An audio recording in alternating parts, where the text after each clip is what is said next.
You are now tuned in to Sir Classics Comedy Zone. Morning Sir Classics Comedy Zone.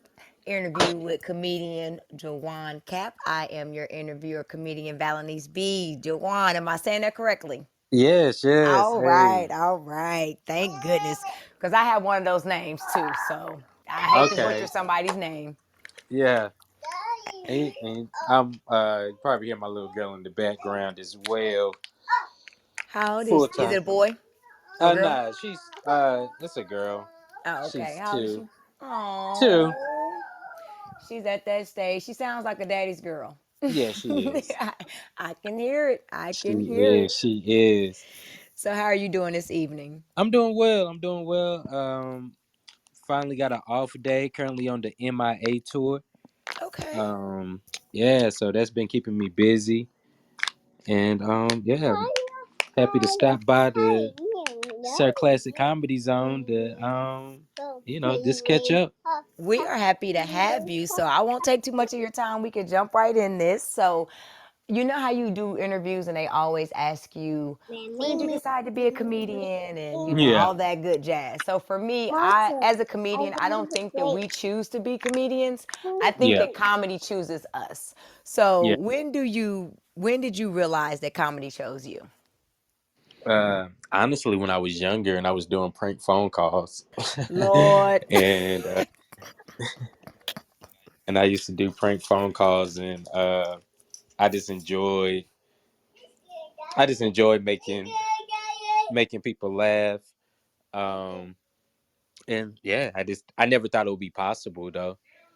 So probably like when I was 20, and my neighbor put it in my head that I that I could do I could do stand up. That's when it really just stuck in my head like, dang, I probably can really do this thing. And I end up going to the Comedy Zone open mic, and they love me, and I kept on going everything ever since. That was 11 years ago. Oh, wow. 11 years. Okay, so you've been in the game for a while now. Yeah, yeah, yeah. Okay. And so, what are your plans and your goals for your comedy career? Do you see yourself doing like more acting? I see that you have been on some tours. You said you're currently on a tour now. So, you pretty much got the stand up comedian part down pat, right? So, do you see Yeah. yourself doing more acting? I see you're also a writer as well. Yeah, yeah. So I'm currently in a project that they were shooting in New York. We've been shooting that since last summer, um, and I am stepping more into doing more on screen work, um, and yeah, a little bit more improv though too. I've been wanting to learn improv. Okay, cool. I actually like improv. I think it helps with acting. Um, Especially if you do like stage plays and things like that. So I think improv is definitely a good route to go as well. So, have you ever bombed or been heckled? Yeah, yeah. Yeah, I've, you said it like, yeah, absolutely. Why not? yeah, yeah. It's Part of the game, right? it's It's part part of of the the game. game. It's part of the game. How do you handle it? The first time I handled it, I I wanted to call suicide hotline. I wanted to call the suicide hotline, and come here, Mia. I wanted to call the suicide hotline because I invited my parents out, and it was their first time seeing me. So pretty much afterwards, I wanted to apply on Career Builder and just to change my whole career. I had like bad dreams for a whole week. So it took me getting back on stage for me to get over that terrible feeling that I was going through. I haven't been booed. I have had people. I've had crickets. Well, not necessarily crickets, but kind of, crickets. And but I have not been heckled. So I haven't experienced that yet, but I do know, like you said, it's part of the game. I do know that that will be coming up pretty soon.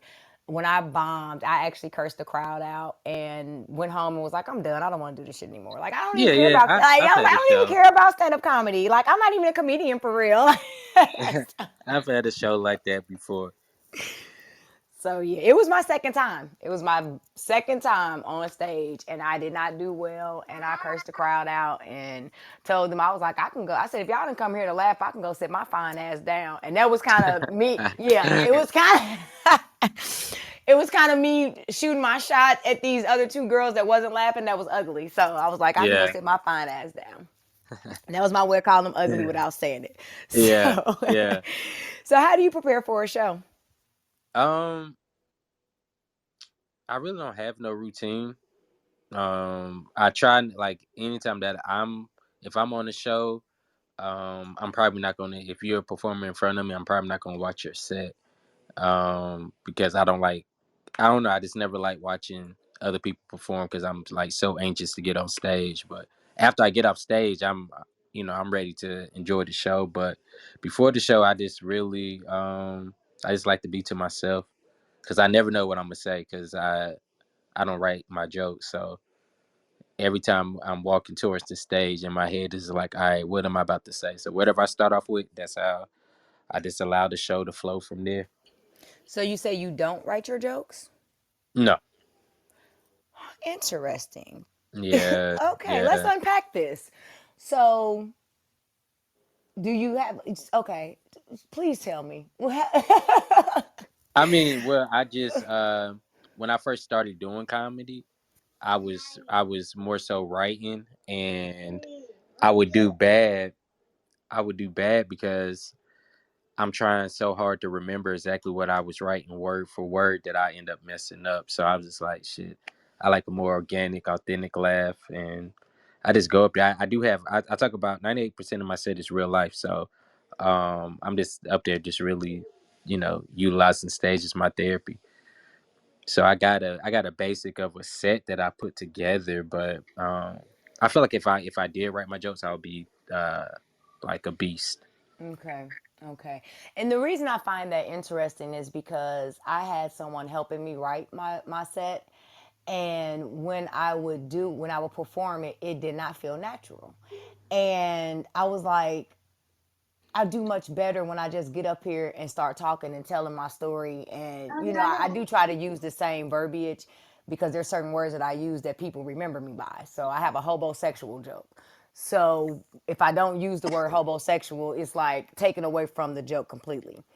And so yeah, that's very interesting to me that you don't write your set out. But I do feel you on that. That was one of the reasons that I didn't want to become a stand-up comedian because I was like, once I have to start writing and things like that, it's going to is I don't know. I guess I would have like a mental block because I'm much funnier conversationally than I am if I it's like kind of robotic, like you said, you're trying to remember everything word for word. So Yeah, yeah, yeah.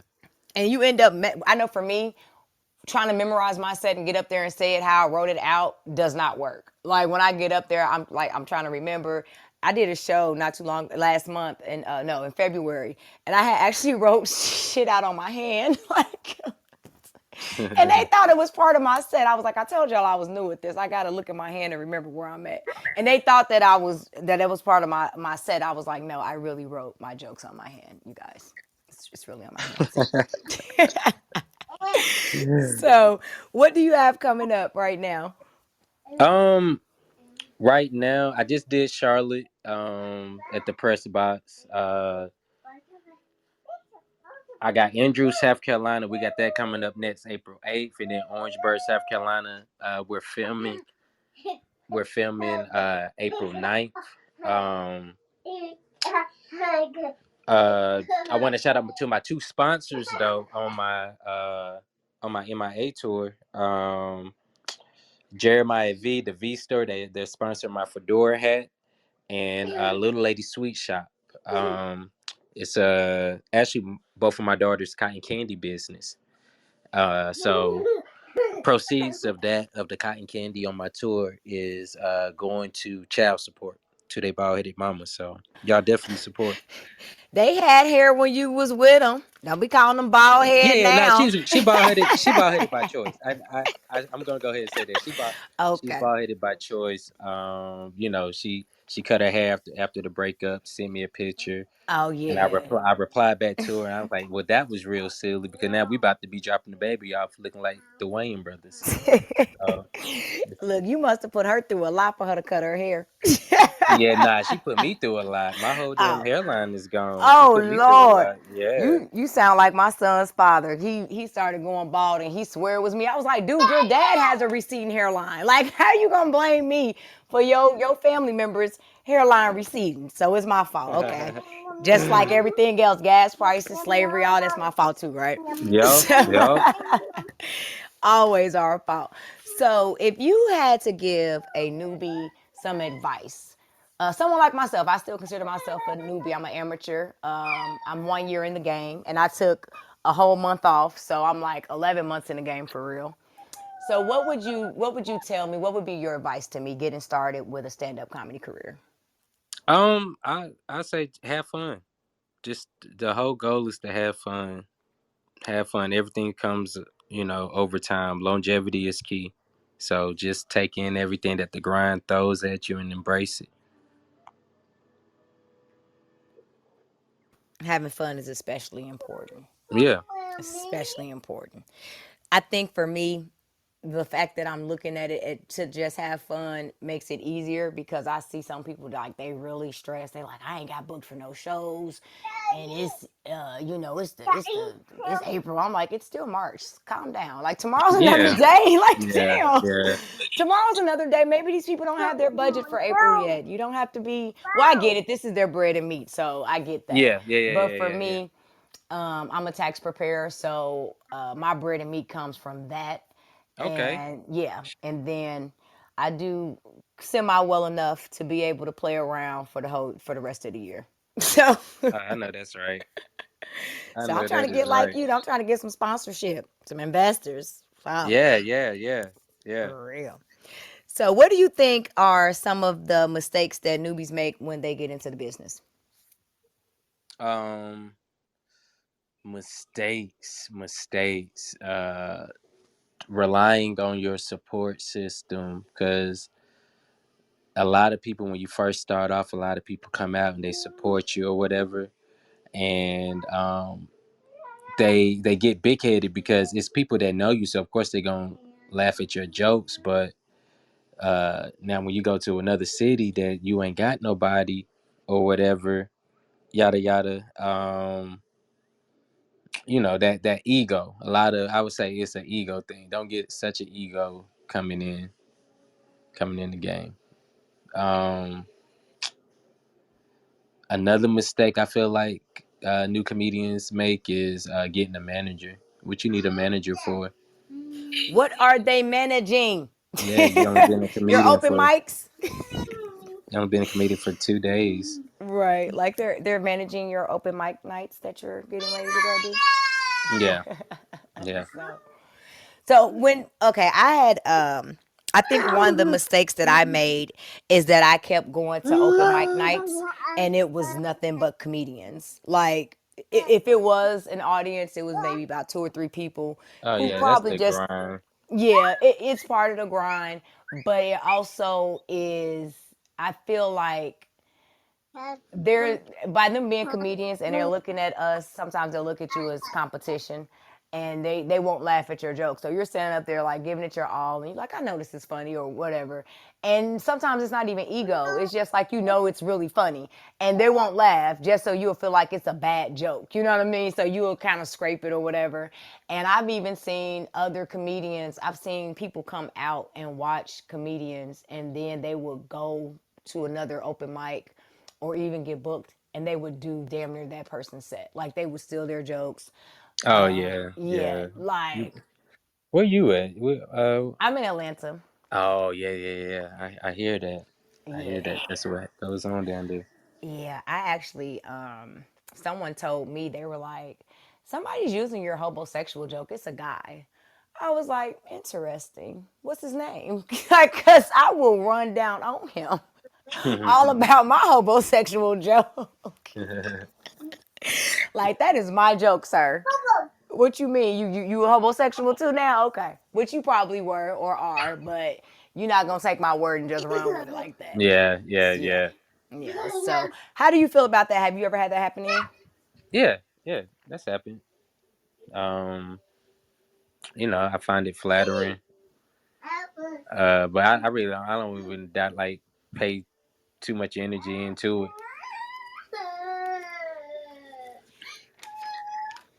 So yeah.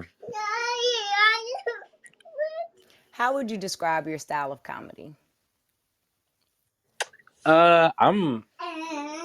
I'm chill. My style of comedy, I can't describe it. I like real life chill.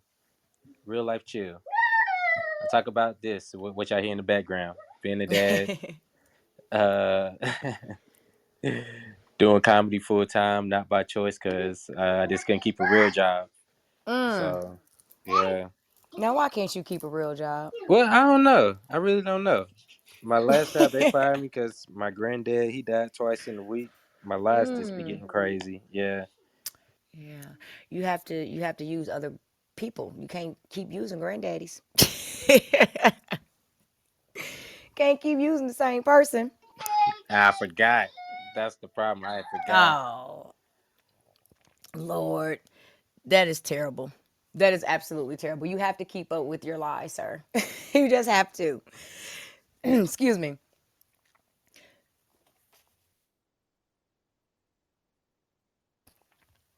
So, being in this game for 11 years, what has been the most challenging part of it for you? The most challenging part, I say, finding the balance of everything. Finding the balance with my home life and the road life. Um, that's one of my challenges right now. So, have you found that balance, or is that something you're still working on? No, no, no, no. Like right now, I'm just now finding that balance. I'm just now finding that balance. Um, I'm just learning to manage my time more where it's working for me. Time So management is definitely important.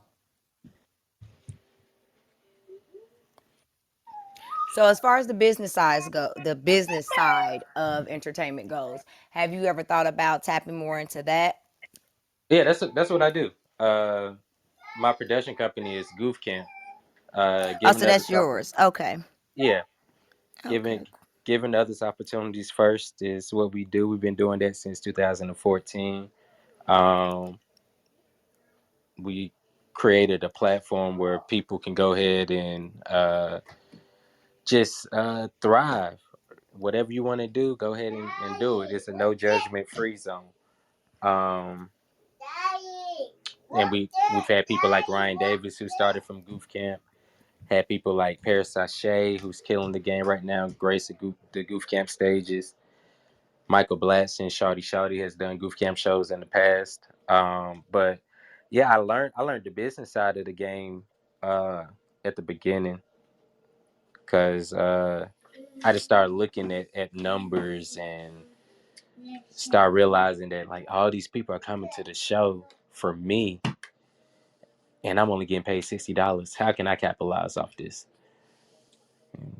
That's Hello. I so. think that's a lot of I think that's a mistake that a lot of people make when they get into this as well. They don't look at it as a business. They don't look at themselves as a brand. And like you said, how can I make more money? Like how can I if I'm putting the butts in the seats, how can I make it to where I get all of that? Yeah, yeah, that's what I was on. That's what I was on. I will say the business side though, it can be, stressful, can hurt your feelings a lot. I remember one time I put like $1,200 into a show and only made $12 by the end of the night after paying Oh, everybody. Yeah, but oh, that's part of the grind. part of the game. It happens to the best of us. Yeah. So at that time, what were you doing to make money? Oh, okay. Can you hear me now? I can. All right, so yeah, everybody used to say that I was crazy because I used to take my whole checks and put it towards the production shows. Cause that's how much I believed in my brand. That is kind of crazy. To take your whole check. Yeah. Like who paid your rent? Were you a homosexual at that time? Nah. I wasn't. I, we, we had a nice run. We had a nice Okay. run. So yeah. Okay. Okay. Just checking because I'm like, geez, your whole check. Because I tell you what, my man can't come telling me he about to put his whole check into something without them numbers looking right. I was just Yeah. wondering. Nah. But I can't even front and like it was months where I put my whole check in there and the show flopped. And I got a great network of people around me that somebody within my network paid my rent that month. Oh, that's dope. That's Yeah, really so dope. That is really dope. What has been your favorite city to go to? You know how you have that one city that you just absolutely love to go to, and the energy's always good, and the crowd's always right for you. Do you have a uh city like that? Oklahoma City. Really?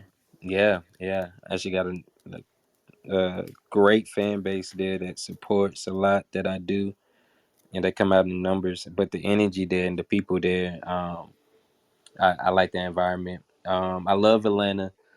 Love performing out there. And any other city that I would say this is my top favorite? Probably Tallahassee, Florida, Okay. doing Marvin Dixon's rooms. Tallahassee, Florida, Oklahoma City, and Atlanta. What's one of your favorite places here in Atlanta to perform? Um, I love Cat's Cafe. Cats is so dope. Like I Yeah. just interviewed another comedian and she said the same thing about she had a great time at Cats. Cats to this day has been one of my best performances that I've done. And I didn't write my set out that night. I got up and I just did my normal jokes, but I just talked. I wasn't trying to go off of a script or anything like that. And that was one of my best performances. And you want to know what hurt so bad? I asked somebody to record it for me, and they only got like 2 minutes of my 5 minute set. Oh wow. And I was like, I don't know what I said. I just started talking. So but they were older, so I gave them a pass for that because you can't go around slapping on the elderly. So, are there some people that you would like to work with? um, Nav Green. Definitely want to work with Nav Green.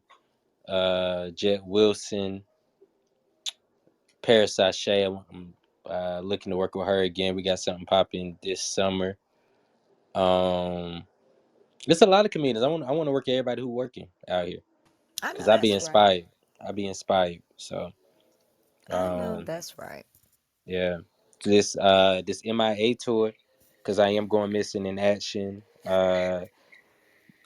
I accepted a role as talent coordinator for this TV show called Pure Comedy Labs at the beginning of the year. So pretty much they extended my contract and they renewed my contract for season 3, which we're shooting this summer in Chicago.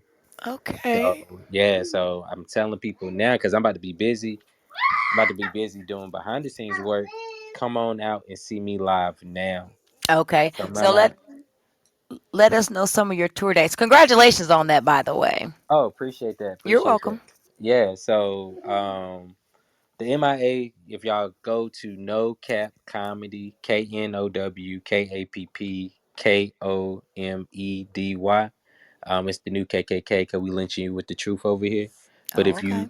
if you go to my IG page and click the link, I have all the dates right now. Um, of all the cities that I'll be in. Currently, I'm just doing I just dropped the dates for North Carolina and South Carolina. So I'll be dropping the other dates very, very soon for Atlanta. Working out something out there. Just had Sweet Baby Keita. Shout out to her. She came down and did the Comedy Block, which is a new comedy spot in Greensboro that I coordinate and produce. But she came out here, and Sweet Baby Keita, she's Okay. doing her thing. Kevin Hart produced her 30-minute special. She won the Apollo. Mm-hmm. I've Uh, worked with her brief. Well, we didn't like work together. We did a show. We were booked to do a show together for Mr. Inappropriate. Are you familiar with Mr. yeah, Inappropriate, based out of yeah. Atlanta? Okay, so he had us come out for his birthday last November, and so I was able to see her live, up close and personal, and got a chance to meet her. Oh yeah. Yeah, Yeah. yeah, Cool people, cool people. yeah. So, but yeah, it's a self-financed independent national tour that I put on with my network, within Okay. the people in my network. So I just want to show people you ain't got to wait on nobody. Oh no, Um, and I don't believe in waiting on anybody either. I'm like, that's, if Tyler Perry didn't teach us anything else, he taught us what we can do if we just keep being consistent and going.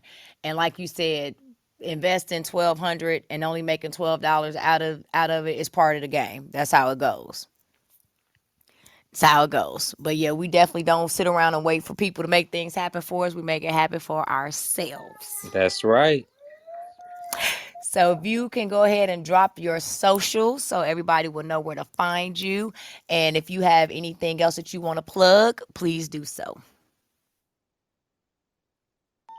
All right, so you can go to No Cap Comedy, KNOWKAPP Comedy, KOMEDY. Currently, every Wednesday, I do Cap Comedy Night, exclusively on the Riff app.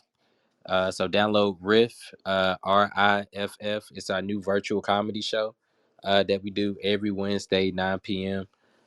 Eastern Standard Time. Yeah, and this MIA tour, this MIA tour is dedicated to my family, and my daughter, who y'all have heard in the background. Her name is Mia. But shout out to my other daughter, Ivy. That's what the I stands for, and they bald headed mama Ava. So yeah, The MIA tour. the MIA tour. Got it. We got So it. uh yeah, we this is I feel like going to be one of my most successful years thus far in my career personally. So It sounds like it is. And I will yeah. support you however I can. You can let me know how I can buy some cotton candy.